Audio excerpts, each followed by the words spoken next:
After 2 decades of marriage, my wife, a 39-year-old mother to our 2 daughters and the love of my life, surprised me by announcing she was going on a date with a coworker tomorrow night.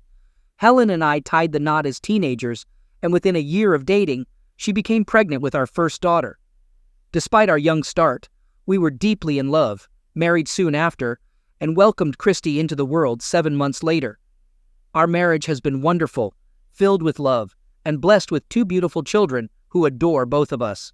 My landscaping business took off, growing into a multi-million-dollar venture, providing us with a fulfilling life beyond our dreams.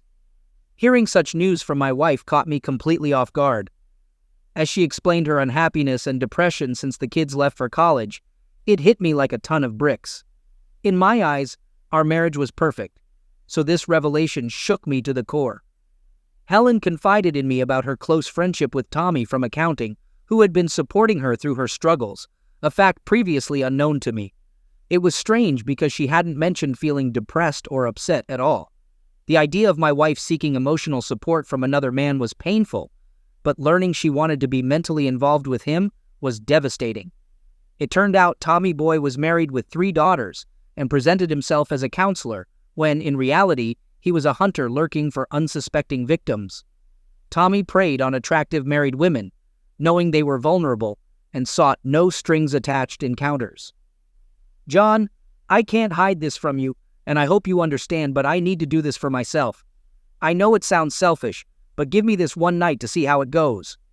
I was furious and wanted to shout, but I knew my wife well enough to anticipate this.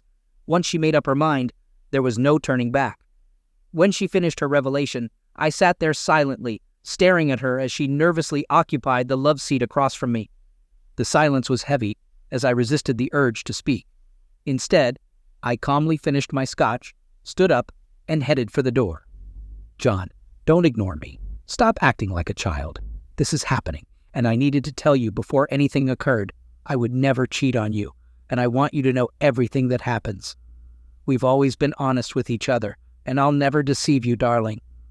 I stood there gazing at her, likely with an expression of utter disbelief, as she curled into a ball, knees to her chest.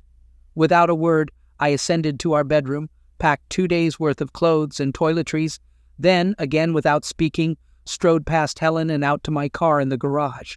She trailed behind, crying out as I passed her, "Please, John, don't leave. Everything will be okay. It's just one date, that's all.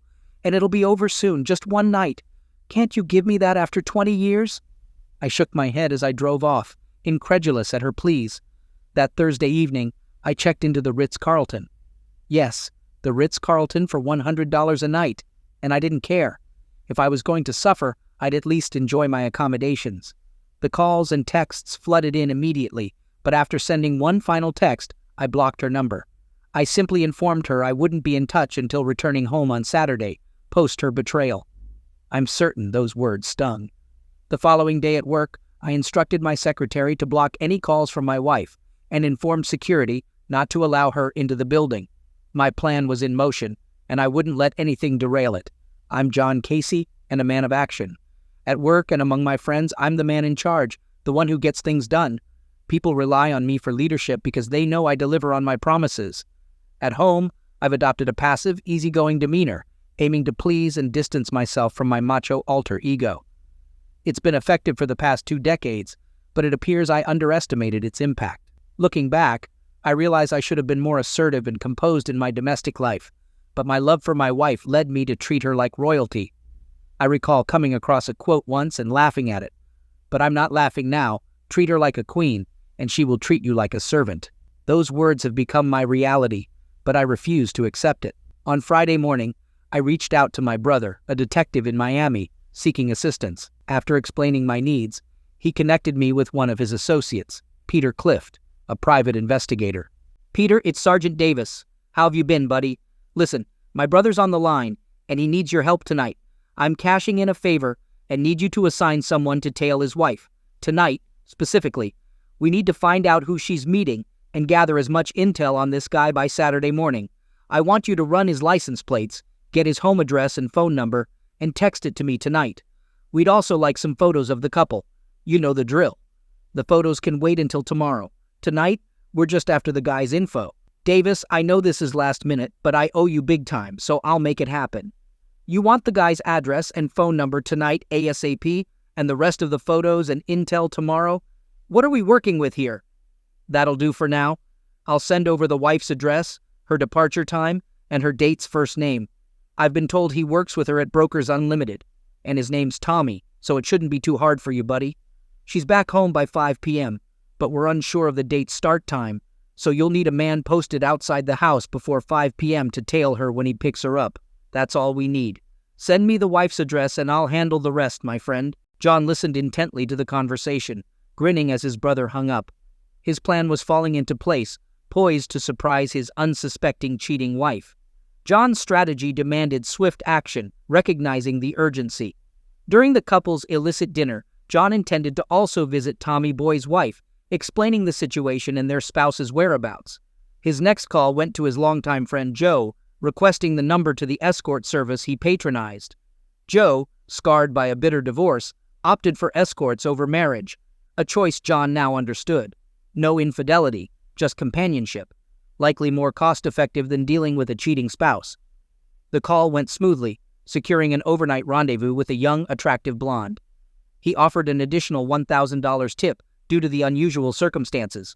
John explained his desire for the girlfriend experience, portraying himself as going through a breakup. This premium service entails being treated like a devoted girlfriend from the outset, caring, alluring, and fulfilling. He assured there would be no issues, but urged the girl to understand the situation in case his wife appeared. If she did, the girl was to maintain discretion, presenting herself as someone he recently met, rather than a paid escort. Anticipating his wife's arrival and their perceived intimacy, John planned to reciprocate her desire for another man with added flair. If she sought a date elsewhere, he was prepared to offer her the same treatment with some extra panache. They arranged to meet at his hotel for a drink and conversation before proceeding with the plan. As a real estate agent, Helen hosted open houses every Saturday, typically returning home after 6 p.m. This Saturday would be no exception, given its usual busyness. Reflecting on Thursday evening when Helen asserted her independence, she sat on the couch after he departed, venting her frustration to an empty room. "I can't believe he acted so immaturely," she muttered angrily. His silent departure left her feeling irritated. Helen attempted to reach John by phone and text, growing increasingly aggravated when he didn't respond until receiving one particular text message. The mention of betrayal made her recoil and reconsider her intentions. Initially viewing the date as harmless fun rather than infidelity, she pushed aside thoughts of betrayal. It's just one night of enjoyment. John will have to move past it, and will return to normal, she reasoned with herself. Convinced he was overreacting, she anticipated his forgiveness and planned to make it up to him the following night. She was confident he wouldn't refuse her advances, and she knew precisely how to smooth things over. Arriving home Friday night to an empty house, she mulled over her plans once more.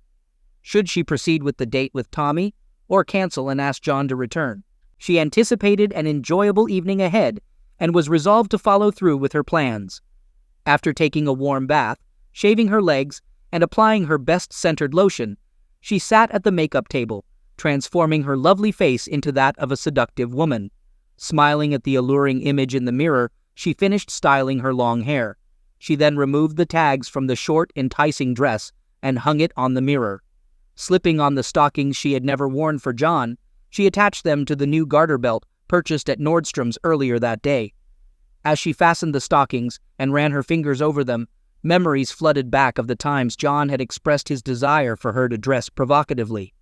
A pang of guilt struck her when she recalled Valentine's Day, remembering John's disappointment when she rejected the sexy lingerie set he had brought home from Victoria's Secret, questioning if he considered her a slut for suggesting such attire. She remained motionless for over a minute, contemplating how she now owned her own pair of provocative stockings and garters, which she was about to wear for another man.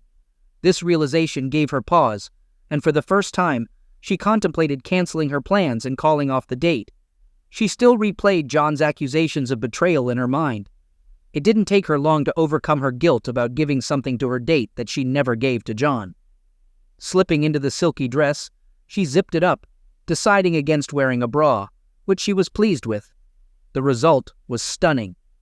Standing before the full-length mirror, She admired her long legs in black nylon and high heels. Her ample breasts swayed beneath the dress, with her perky nipples visible through the thin fabric. "Oh my, I look like a little slut, but it's so much fun. I can't wait to see Tommy's reaction when he sees me, though I'll need to clarify that there's no sex tonight, just dinner and dancing." She tried to reassure herself that it was merely a date and nothing more, but deep down, she knew she had to suppress her desires. The anticipation of going out with Tommy had consumed her thoughts for the past month, and it was finally happening tonight. Despite her husband's immature behavior, she was determined to enjoy herself. Helen was confident that John would understand and allow her to have her fun, as he always let her have her way. She appreciated him for that. Just then, she received the final phone call from John.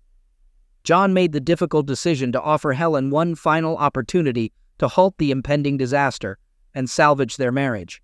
Swallowing his pride, he recognized the depth of his love for Helen and was willing to reconcile if she intervened. Prepared to sacrifice his dignity, he intended to humble himself and implore her to reconsider, urging her not to proceed with the date. Anxious and remorseful, Helen felt a wave of nerves as she noticed John's call. Despite acknowledging her allure in the mirror, she grappled with less than admirable thoughts, but she knew it was essential to hear from John, hoping to make him comprehend and accept her decision. "John, thank you for reaching out. I miss you dearly, and my love for you remains strong. When will you be returning home, sweetheart?" "Hello, Helen. I love you too, which is why I felt compelled to call. I ache from missing you, and your intentions have left my heart shattered. I implore you not to proceed with this date. Please, stay home, and I'll come over to fulfill your every desire. I promise to bring you joy and be the partner you need. If there's anything lacking on my part, I'm committed to making things right. All I want is to be by your side. Can you please cancel this date for the sake of our marriage?" Helen heard the strain in his voice and sympathized with John. It sounded vulnerable and pitiful. Her usually strong partner was now in tears, pleading with her to reconsider, granting her an unexpected sense of authority. She was aware of his love for her and believed John would forgive her once he grasped her perspective. Their shared history, their children, and his affection were too profound, assuring her they would remain united forever. "Oh, John, my love for you is boundless, and I look forward to spending eternity with you. However, I need to go through with this tonight, unrelated to our love. It's merely an evening for me to indulge in something foolish. Please understand and grant me this one time, and I vow to be yours eternally. I understand your pain, and I apologize for causing it, but you're making more of this than necessary. It's simply dinner and drinks with a friend. Nothing more will occur, and I'll be home tonight, committed to you forever. I trust you'll comprehend once it's all resolved. Tomorrow we'll discuss this further, and you can reclaim me as your wife. I love you, John, but I must go," she said tearfully. She felt the urge to end the call, but heard her husband's pleading as she hung up. Careful not to smudge her makeup, she wiped her eyes and gazed at herself in the mirror. Speaking to her reflection, she murmured, "I'm sure he thinks I'm being unreasonable. But John, I'm sorry I have to prioritize my needs. Please don't be angry." She tidied her hair, touched up her lipstick, spritzed on perfume, and attempted to push thoughts of John from her mind. In his hotel room, John listened to the call ending and stared blankly at his phone. Wiping his eyes, he felt anger welling up again. Despite his heartfelt pleas, his wife essentially affirmed the date was happening and expected him to be understanding tomorrow. A sense of sorrow engulfed him as he realized he had lost her, the only woman he had loved for the past 2 decades. Peter, the private investigator, parked in his white van across the street from their home just before 5 p.m., observing Helen's arrival in the garage. An hour later, he witnessed a car pulling into the driveway. Recording the license plate, he made necessary calls, and within 10 minutes, he sent Davis and John the requested information. Both received the home phone number and address even before the couple departed for their date. As Tommy entered the house, he noticed the sadness in Helen's eyes, recognizing her moment of insecurity and guilt. He had seen this pattern before. The sudden realization crashed over Helen like a wave, the weight of her actions outside of her marriage pressing down on her. In a moment of clarity, she began to reconsider her plans. "Helen, what's troubling you? You seem so down," Tommy asked, detecting her sudden change in demeanor. Tommy, perhaps we should rethink this. I've been reflecting on John's request for me not to go out with you. I feel guilty, like I've already let him down, she admitted, a solitary tear tracing her cheek. Quick to respond, Tommy moved to the couch to console her. With his expertise in assuaging worries and manipulating situations, he viewed this as an opportunity.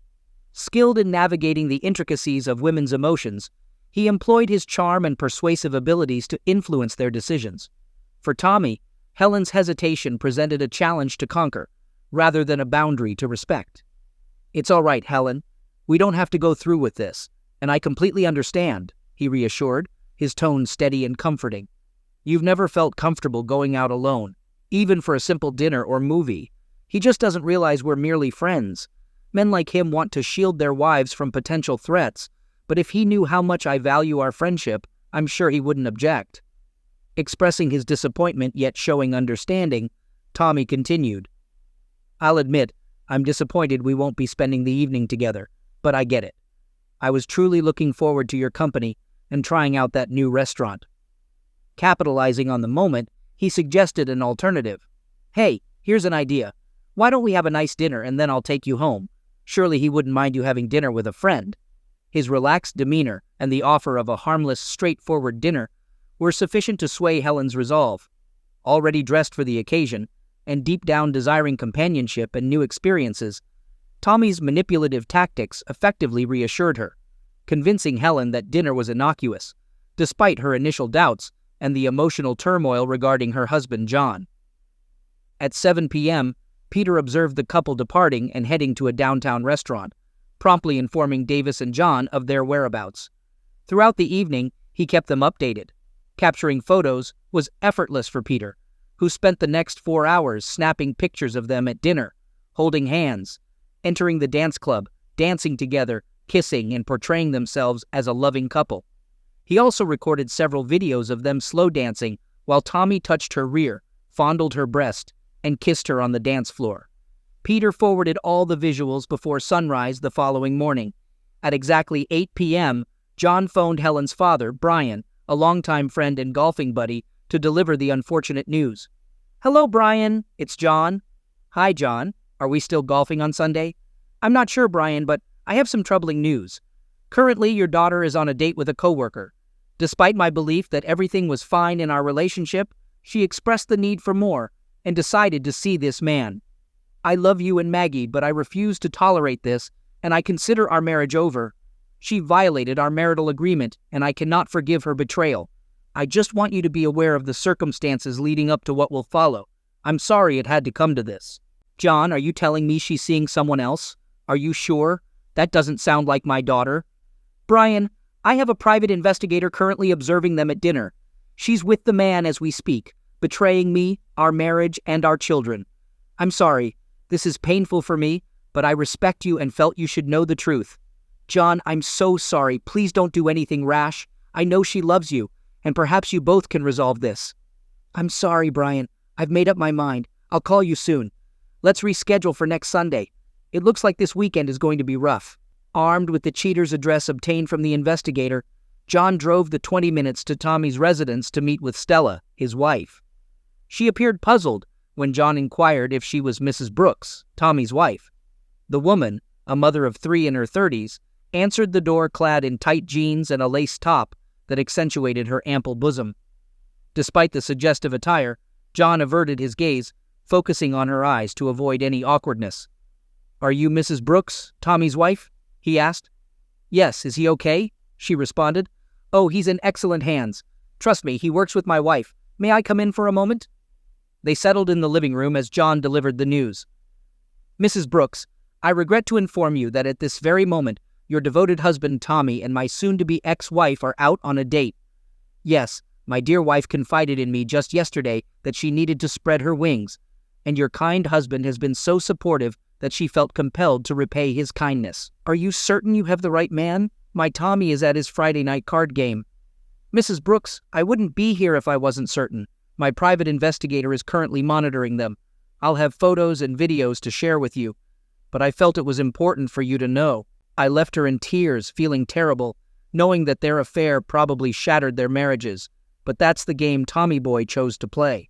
The next morning, after his breakfast arrived, John sat back and poured a cup of the hotel's signature coffee. Enjoying the aroma, he smiled, relaxing in the plush bed. However, his comfort swiftly turned to disgust and bitterness as he opened the photos from the investigator on his phone. The only silver lining was that she returned home by 1 a.m., and there was no sexual encounter that night. John's anger surged as he witnessed his wife's betrayal, tears welling in his eyes. Viewing the video of them kissing, with her lover's hand on her buttocks, shattered any hope for reconciliation. He also noted her wearing stockings for her paramour, recalling her reaction when he had gifted her the same item months ago.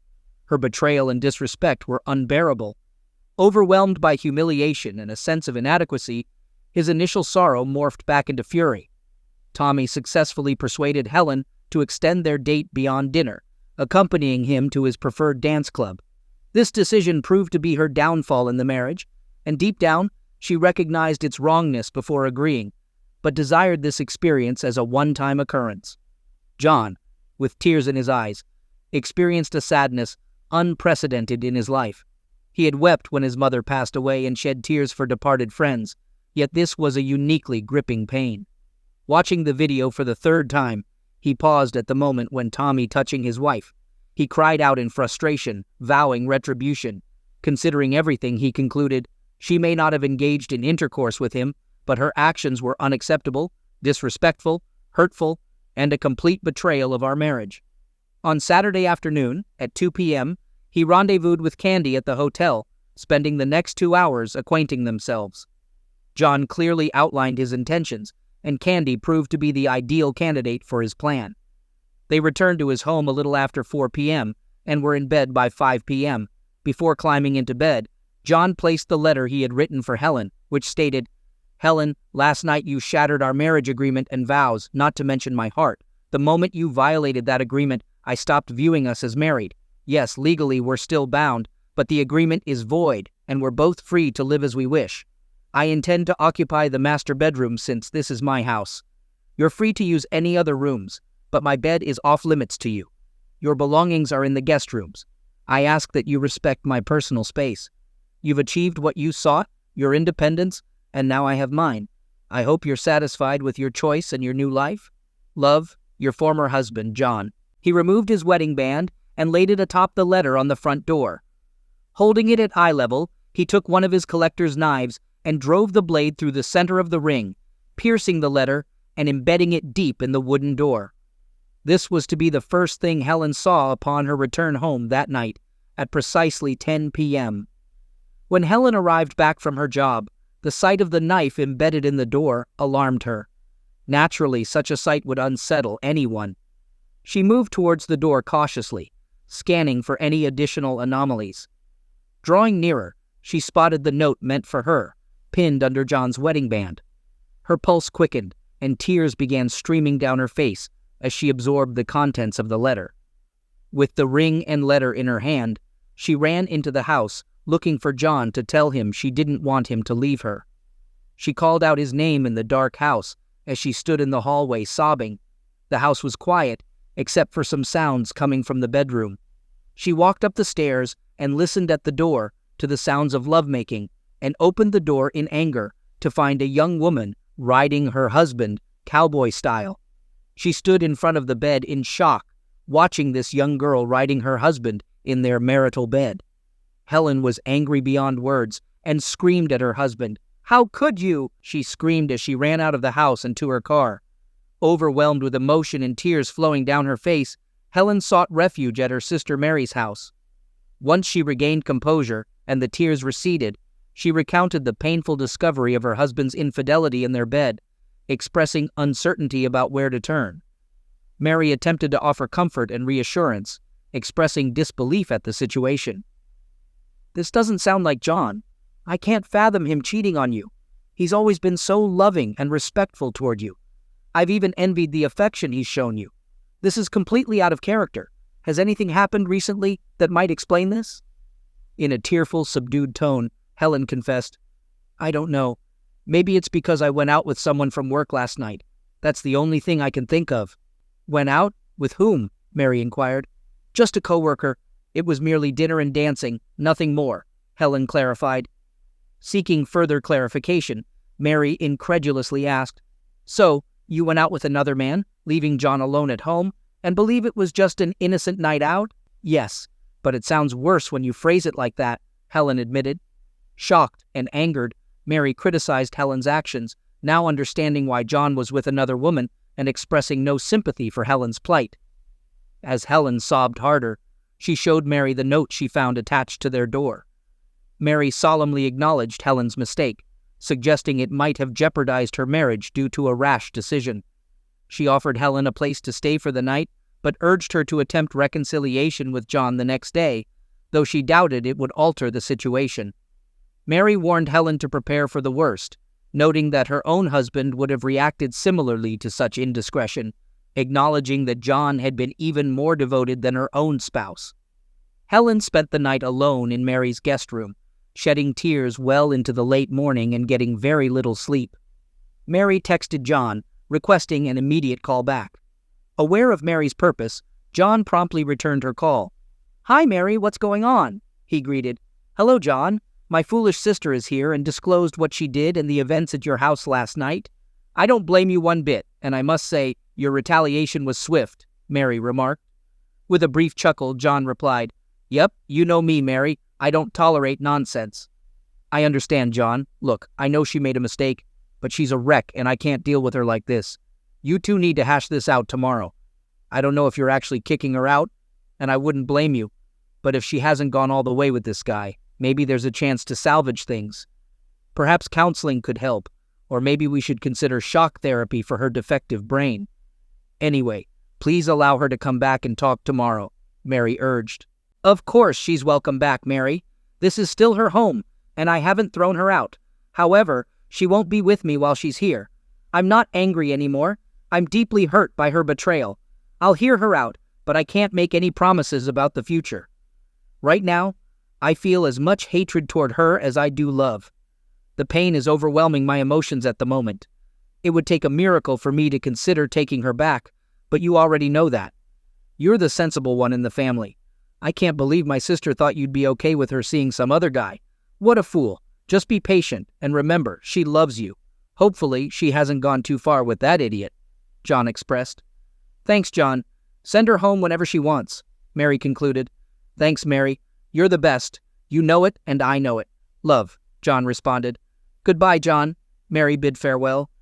Sunday at noon, I returned from the gym to find Helen's car in the driveway, and she was seated at the kitchen table. Attempting a smile, she said, "You know we're not getting a divorce.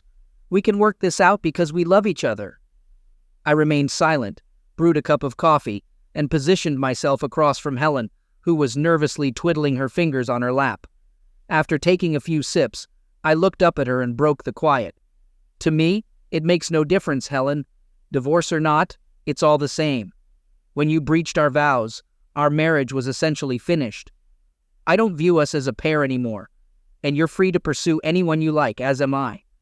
The only change will be your absence from my bed and the cessation of our physical relationship. That concluded the evening you went out with the man you assert isn't your boyfriend." "John, he's not my boyfriend, and nothing occurred," Helen insisted. "Helen, you went on a date with a man who isn't your spouse. You wore seductive attire, dined out, showed affection publicly, and spent time that should have been hours with him. You might think your actions were minor, but to me, they were the last straw. They ended our marriage. So, you have what you want. We need not divorce if you prefer that." "No, I don't want a divorce. Just give it time, and I'll return to your bed. Now, have you finished with the woman you were seeing?" she retorted sharply. "I find that amusing," I laughed and replied. "You're the one who ruined our marriage, not me. You effectively terminated our bond the moment you accepted a date and left in his car, forsaking our union. I have no intention of ending things with Candy. She's youthful, appealing, and thrilling. She's an amazing lover. Frankly, it was the finest sexual experience I've ever had. We discovered pleasures you never explored, and I realized what I've been missing. There's no reason for me to stop. You probably don't know, but while you were out with your so-called not boyfriend, I visited his wife, Stella. Did you know they have 3 children? Likely not, considering your actions with your lover." Stella revealed a lot about Mr. Niske. It turns out you're the third woman she's found him with in a year. And Jessica Wilson from your job?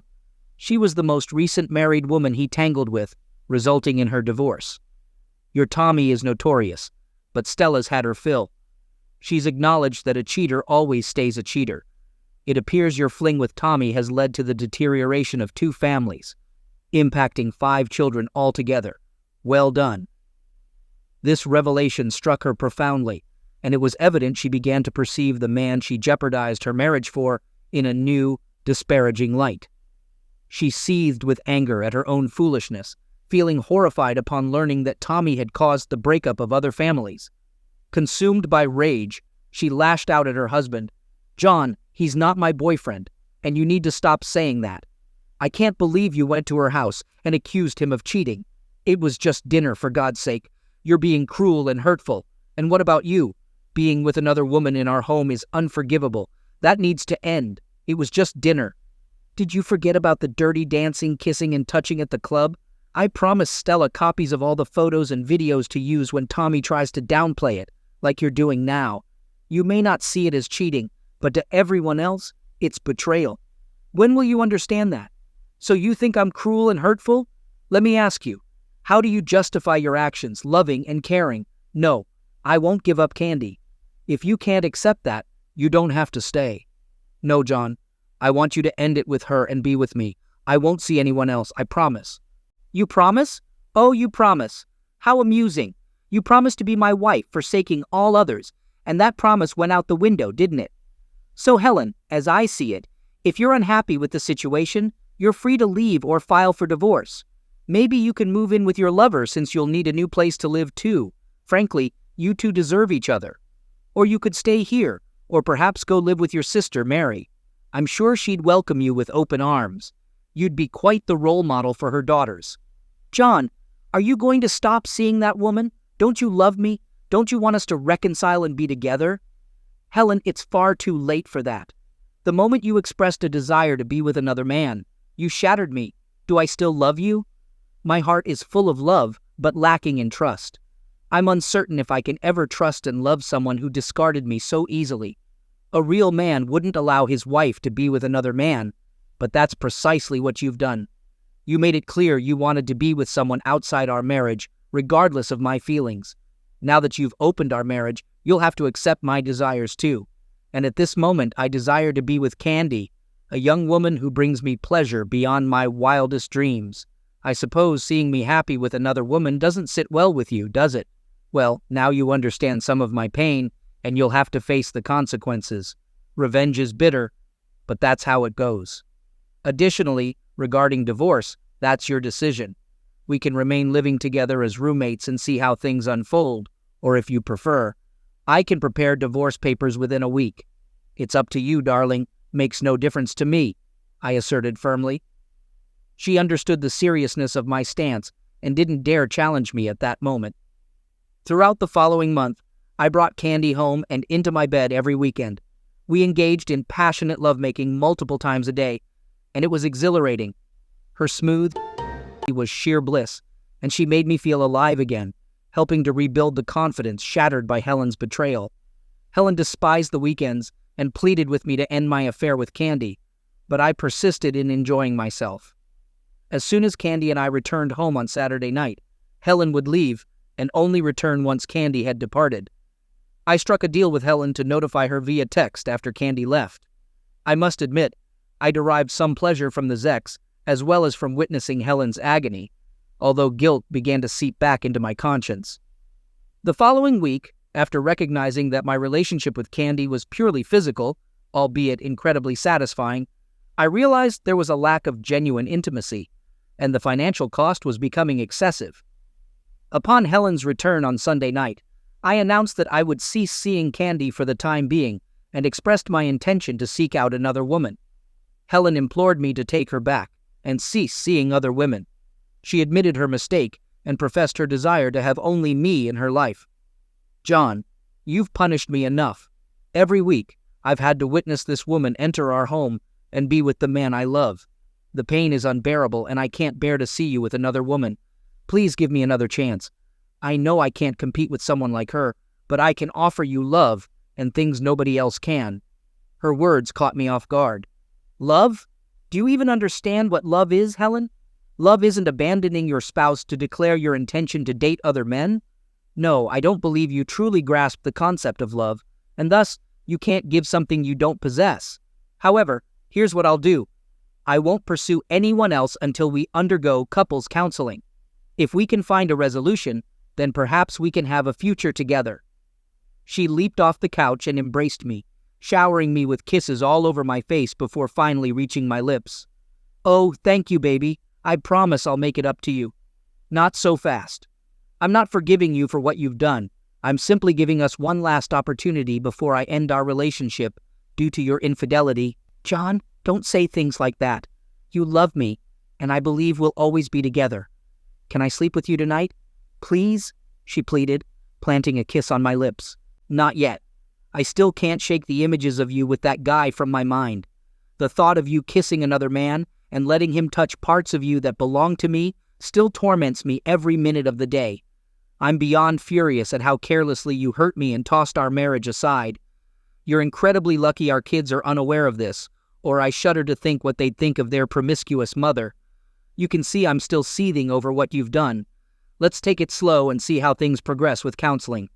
I've scheduled an appointment with Dr. Madison for this Tuesday, and we'll embark on the rather unpleasant journey of reliving the event, the pain, and the agony twice a week for the next 3 months. It's the same old therapy routine you've heard in countless stories, and just as excruciating. I had to revisit the affair and endure hours of psychobabble. Life would have been so much simpler if only you had remained faithful to your vows, but I suppose that was asking too much. After 3 months of counseling twice a week, we managed to resolve our issues. Helen recognized the hurt she inflicted and understood my reaction. She argued that my retaliatory affair was far worse, but I clarified that by going on a date with someone else, she violated our agreement, thereby setting me free. Eventually she got it, though remained upset. The therapist criticized my vengeance sharply, yet it didn't bother me. I'd repeat my actions without hesitation.